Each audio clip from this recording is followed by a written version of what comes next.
senior saya. Pak JK itu mentor juga. Beliau sudah sangat berpengalaman. Beliau banyak kiprah dan kontribusinya untuk negeri ini, terutama di daerah-daerah konflik. Jadi beliau itu adalah teladan untuk kita semua, dan ya saya sangat berterima kasih sekali untuk masukan-masukan dan juga evaluasi dari Pak JK. Pak JK itu idola saya. Pak JK itu idola saya. Pak JK itu idola saya. Ya.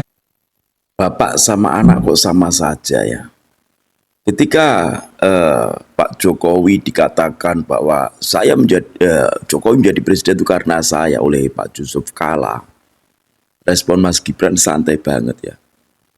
Maaf, saya memang nggak mendukung dan tidak memilih Mas Gibran di 2024 kemarin, tapi saya harus akui keberhasilan Pak Jokowi dalam mendidik anaknya. Andai saja kita yang kemudian orang tua kita digitukan ya, apalagi seorang presiden, pasti kita akan emosi. Kan tapi tidak, dengan keluarga Pak Jokowi memang santai menanggapinya. Begitu juga dengan Pak Jokowi juga santai menanggapi ini semuanya. Kita simak ya.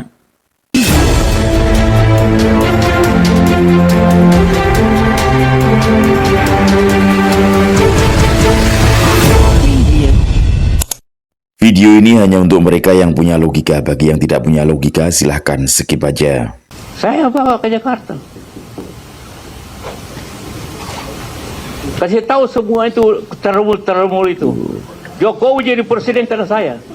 Pak izin menanggapi pernyataan Pak JK kemarin sempat menyinggung Pak Jokowi terkait menjadi presiden karena ada jasanya Pak JK, itu tanggapannya seperti apa Pak? Ya, saya ini bukan siapa-siapa. Saya orang kampung. Tapi gimana Pak? Ini kan kemarin Pak JK juga sempat menyinggung kalau misalnya Bapak menjadi presiden bisa rusak negara ini gitu. Yang menilai bukan saya.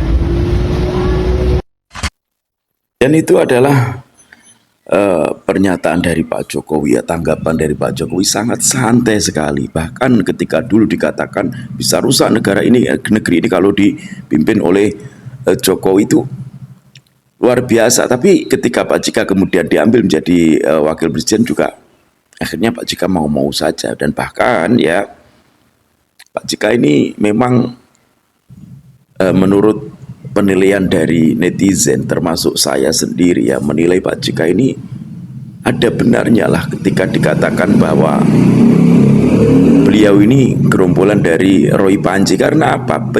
Penyampaian termul itu kayaknya fase sekali gitu loh, fase menyebutnya. Sampaikan kepada termul itu, ya Allah. Tapi disinilah letak apa ya istilahnya itu, rusaknya marwah seorang JK justru di sini, di mana sesuatu hal yang seharusnya tidak keluar dari mulut seorang negarawan ini malah keluar dari mulut seorang negarawan yang akhirnya merendahkan dirinya sendiri. Dan kita lihat apa respon dari masyarakat. Jadi gini, kakek Caplin, kalau Anda memang hebat, kalau Anda memang ngeklaim Jokowi jadi presiden karena Anda, mari bertarung di 2029. Wow. Silakan Anda berpasangan dengan Anies Baswedan.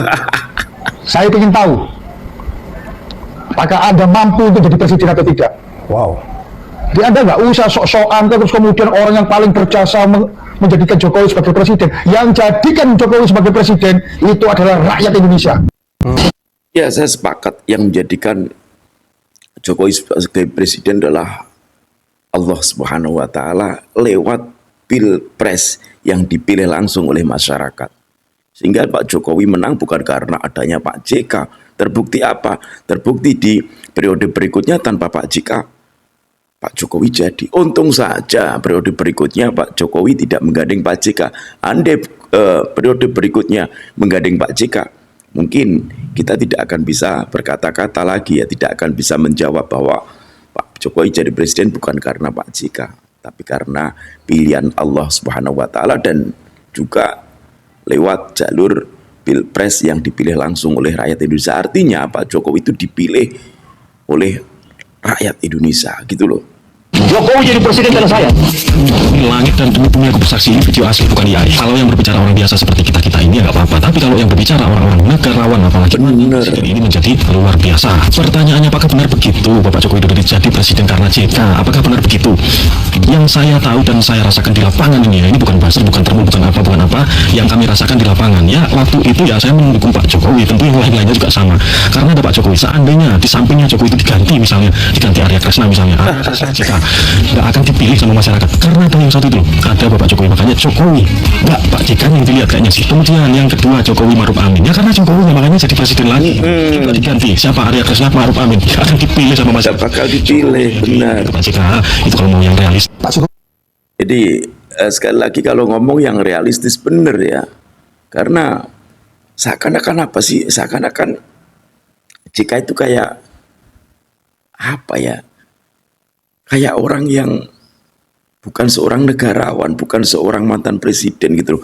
Kayak orang-orang biasa, kayak orang-orang rendahan, istilahnya kalau bahasanya ngomong kayak preman gitu loh. Bahasanya itu kan kayak bahasa preman. Kalau nggak ada saya itu sudah hancur. Kalau nggak ada, kayak orang nggak beriman gitu loh. Ya, itu nggak pernah sekalipun menyebutkan istilah wabah, ternak Anies, ternak banteng, atau istilah-istilah yang digunakan untuk merendahkan orang lain itu nggak pernah. Seperti kita tahu juga, rata-rata memang mantan presiden dan wakil presiden yang dipilih oleh rakyat, ada Pak SBY, Pak Budiono, Kiai Haji Ma'ruf Amin, juga nggak pernah ada seperti itu. Jadi saya juga heran ketika Yusuf Kala yang mantan wakil presiden malah menurunkan levelnya ke tingkat itu. Dan sebenarnya ada satu pertanyaan dasar dari saya yang dia maksud kasih tahu termul itu siapa sih? Apa mungkin dia maksud itu semua pendukung Pak Jokowi?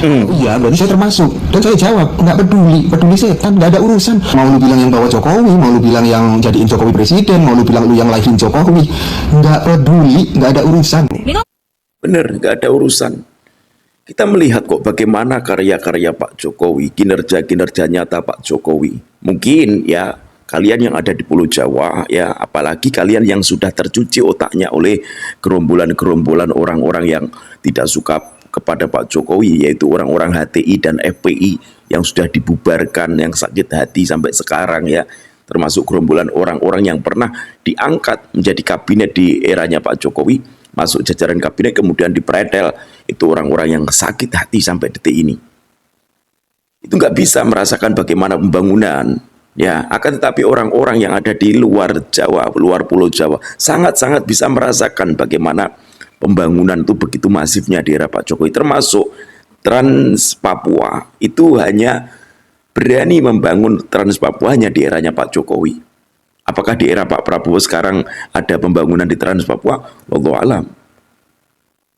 Kita nggak pernah melihat beritanya sampai detik ini gitu loh. Tapi kalau di era Pak Jokowi bagaimana Trans Papua dibangun sehingga orang-orang Papua mengacungi jempol terhadap kinerjanya Pak Jokowi, termasuk Freeport yang pada waktu itu ya 51%, 49 itu juga terjadi di eranya Pak Jokowi gitu loh. Kemudian di Sumatera itu kita juga merasakan bagaimana pembangunan yang pesat, adanya tol Sumatera itu ya, Trans Sumatera itu juga di eranya Pak Jokowi. Sebelum Pak Jokowi seakan-akan di luar Jawa itu nggak tersentuh. Di Mandalika itu juga di eranya Pak Jokowi. Dulu sebelum Pak Jokowi seakan-akan nggak tersentuh, termasuk di Kalimantan Timur ya, kalau nggak salah di Kalimantan Timur ada jembatan yang dibangun di era tahun 2012 sampai sekarang masih mangkrak sama dengan Hambalang itu loh. Tapi kan nggak ada suara mereka. Karena apa? Karena memang di eranya Pak Jokowi nggak pernah mungkin soal itu. Halo, jadi karena Pak JK, apa karena Bu Mega nih Pak Jokowi bisa jadi presiden? Semuanya saling ngeklaim. Yang orang dulu ngeklaim Pak Jokowi itu tidak mungkin jadi presiden kalau bukan karena PDI, kalau bukan karena Bu Mega. Nah ini Pak JK juga ngeklaim Jokowi tidak mungkin jadi presiden kalau bukan saya yang bawa ke Jakarta. Nah lo semuanya ngeklaim jadi karena Pak JK, apa karena Bu Mega? Tapi janji jangan berantem. Ya kalau berantem mah nggak usah dipisahin. Bahkan ada yang ngeklaim bahwa Pak Jokowi menjadi gubernur di DKI itu karena jasanya Hasim. Ada yang mengatakan itu jasanya Prabowo dan lain sebagainya. Biasalah orang ketika sudah berhasil meniti karirnya, semuanya pada ngeklaim bahwa mereka punya jasa ini, punya jasa itu. Padahal sebenarnya ya nol besar, ngomong belaka gitu loh. Yusuf Kala dengan suara lantang mengatakan, kasih tahu sama tirmul-tirmul itu, saya yang buat Jokowi jadi presiden. Omong kosong itu Pak. Yusuf Kala mengatakan itu sudah termasuk merusak demokrasi. Jokowi itu bisa jadi presiden selama 2 periode itu karena kami, karena suara pilihan rakyat Indonesia ya. Benar, itu karena suara rakyat Indonesia. Suara rakyat Indonesia yang memilih daerahnya Pilpres pada waktu itu Pak Jokowi melawan Pak Prabowo. Sama halnya dengan SBY pada waktu itu juga dipilih oleh rakyat, bukan karena JK. Berani nggak JK ngomong SBY terpilih karena saya? Coba berani nggak JK ngomong kayak gitu? Untung aja yang diomongkan Pak Jokowi, sehingga Pak Jokowi cuma santai. Andai kata yang diomongkan tuh Pak SBY pasti sudah klarifikasi itu. Oh, saya prihatin ya dengan dan lain sebagainya. Janganlah baperan semacam itu. Termal. Sangat menyedihkan dan miris sekali ya guys ya. Kata termul ya, kata seperti itu terucap dari mulut orang yang dulunya pernah menjadi wakil presiden. Orang yang pernah memimpin negara ini. Tapi mohon maaf nih kepada Pak JK, saya jadi bertanya-tanya nih Pak. Kok Bapak tahu kata termul? Bapak tahu dari mana? Where do you know? Who teach you? Siapa yang ngajarin Bapak kata termul itu? Jangan-jangan selama ini Bapak mantau sosmed ya? Iya. Jangan-jangan malah punya akun TikTok atau akun Facebook. Kok bisa tahu gitu kata termul? Atau jangan-jangan kata termul itu Bapak yang nyiptain? Bapak yang mulai dulu. Karena saya sering dengar kata termul itu ya dari anak-anak Abah. Misalnya Dokter Tipung dan Roy Panci dan gerombolan mereka itu yang sering ngomong termul. Jadi saya kaget aja kok Bapak tahu dan selancar itu ngomong termulnya. Iya, sepase itu. Dan yang selanjutnya Pak JK tadi bilang Pak Jokowi itu jadi presiden gara-gara Bapak, karena Bapak. Apa alasannya?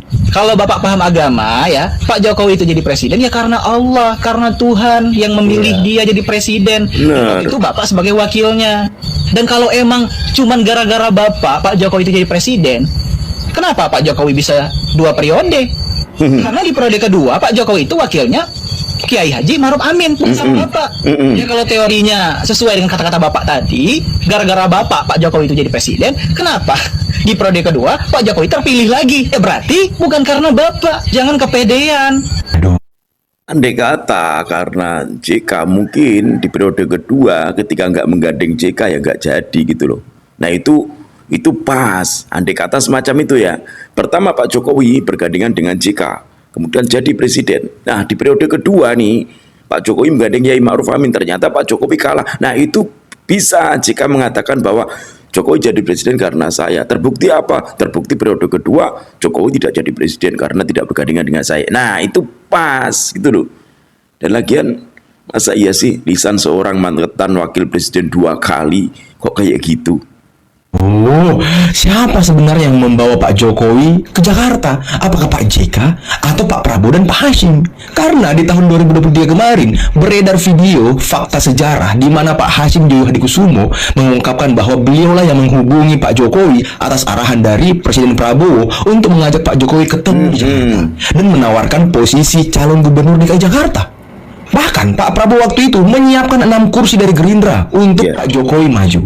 Tapi ya 6 kursi kan nggak cukup, masih perlu PDIP. Dan Pak Jokowi mengungkapkan bahwa PDIP masih ingin mendukung Fauzi Bowo sebagai calon gubernur selaku incumbent. Ya tentu peluang menangnya incumbent kan besar teman-teman. Jadi wajar PDIP masih ingin mendukung incumbent. Tapi atas desakan dan mungkin juga permintaan dari Pak Prabowo, akhirnya Ibu Mega sepakat dan setuju untuk mengusung Pak Jokowi sebagai calon gubernur Jakarta. Bahkan Pak Hashim mengungkapkan bahwa beliaulah yang banyak mengeluarkan uang untuk Pak Jokowi maju sebagai calon gubernur Jakarta. Waduh. Tapi kalau Pak JK ngomong karena bantuan beliau Pak Jokowi bisa menang sebagai presiden di tahun 2014, saya masih bisa mengiyakan dan masih bisa membenarkan. Karena waktu itu kan Pak JK menjadi wakil dari Pak Jokowi. Otomatis wakil ini punya andil untuk kemenangan presiden dan juga wakil presiden. Ya, tapi kalau untuk gubernur ya ini masih ada perdebatan, teman.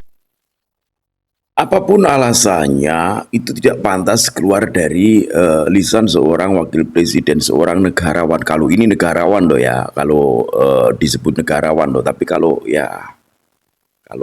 disebut preman kan tidak mungkin ya. Tapi kalau bahasanya sih mirip-mirip dengan bahasa-bahasa preman gitu loh. Suka klaim sana, suka klaim sini, suka ngomongkan tentang saya dan saya, seakan-akan semuanya karena kekuatan dia, semua karena usaha dia dan lain sebagainya. Seakan-akan kayak orang nggak punya iman, paham enggak? Kenapa Pak Jokowi tidak memperlihatkan ijazahnya di muka umum? Yang pertama, kalau diperlihatkan ijazahnya di muka umum, artinya Bapak Jokowi mengikuti drama yang sedang dimainkan oleh geng Panji. Makanya Pak Jokowi tidak memperlihatkan ijazahnya di muka umum. Untuk kepentingan apa ijazah harus diperlihatkan ke muka umum? Untuk kepentingan apa? Dalam beberapa kasus ijazah palsu, apakah ada satu orang pejabat yang ketahuan ijazahnya palsu memperlihatkan ijazahnya di muka umum? Apakah ada? Kalau ada, tunjukkan pada saya siapa orangnya. Bahkan seorang legislator yang ketahuan ijazahnya palsu pun tidak pernah memperlihatkan ijazahnya di muka umum. Artinya apa? Artinya penting menjaga lisan gitu loh. Ya, menjaga lisan itu penting, apalagi sebagai seorang negarawan, sebagai seorang bangsawan, sebagai seorang mantan wakil presiden, sebagai orang berpengaruh. Seharusnya lebih bisa menjaga lisannya. Dan dari sini mungkin inilah cara Allah menunjukkan sifat JK yang sesungguhnya. Karena sebagaimana yang kita tahu bahwa dulu pernah ada pilpres di mana DKI Jakarta yang kemudian dimenangkan oleh Anies, itu konon katanya menurut berbagai sumber itu adalah atas restu JK, atas dukungan JK pada waktu itu. Kita tahulah bagaimana proses terjadi Anies itu bisa menjadi gubernur DKI. Kita tahu kan bagaimana prosesnya, penuh dengan ayat dan mayat. Dari situ kemudian muncullah yang namanya politisasi agama, dibuat dipolitisasi agama ya. Kemudian ada juga di situ menggunakan ayat-ayat itu yang untuk menakut-nakuti umat gitu loh. Maka dari itu kita harus bijak menyikapi ini semuanya. Jangan sampai kita terpecah belah hanya karena omongan orang-orang yang sesungguhnya memang orang-orang yang ingin terjadi chaos negeri ini. Bagaimana kemarin Pak JK juga sempat mengatakan bahwa takutnya nanti 2026 terjadi chaos dan sebagainya. Orang-orang semacam Pak JK itu memang suka menakut-nakuti rakyat. Ya, selalu ingin menakut-nakuti rakyat, dan itu selaras dengan gerombolan orang-orang dari orang-orang yang ingin mendirikan negeri ini menjadi negeri khilafah Islamiyah. Untuk lebih lengkapnya nanti insya Allah saya angkat siapakah Pak JK, siapa sosok Pak JK yang pernah diungkap beberapa tahun yang lalu. Apakah benar Pak JK itu juga orang yang mendukung berdirinya Indonesia menjadi negara Islam? Insya Allah nanti akan saya ungkap di video berikutnya. Semoga video ini bermanfaat, ambil sisi positifnya dan buang sisi negatifnya, dan mari kita gunakan logika akal sehat kita agar tidak mudah diperbudak, baik secara fisik, mental, lebih-lebih spiritual. Wassalamualaikum warahmatullahi wabarakatuh. Salam NKRI.